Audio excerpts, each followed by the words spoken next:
Shubor nakaslem jong nongsan Hima.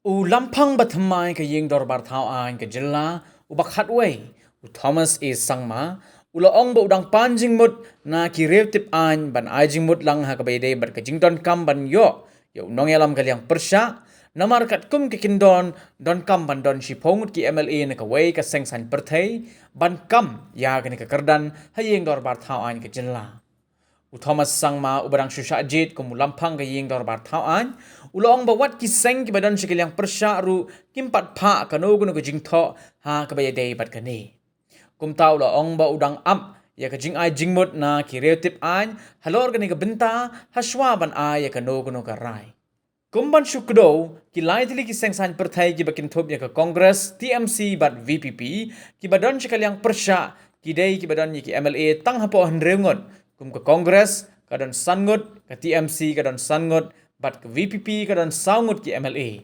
Henry la kini ki seng ki ya solang ban thau da kin hon Liang Pyrshah ka jingdon ki MLA baro kan long khat sangun.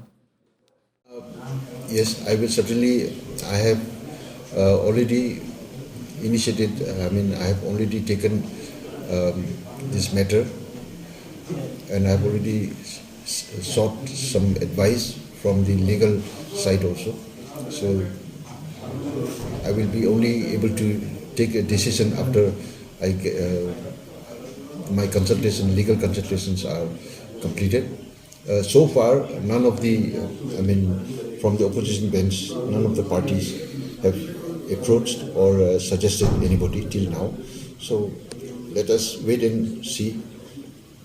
Then accordingly, as I already told you that I'm already in consultation with the legal experts. So I will only decide after that.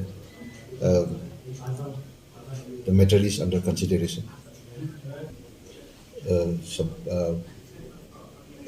consultations. I can only express my views. But in the rule, what did it say about the leader of opposition? I think the rule says that it has to be a tenth or 1/10 of the strength of the house. Okay. And also, if there is an opposition alliance, it should be at least 10 members.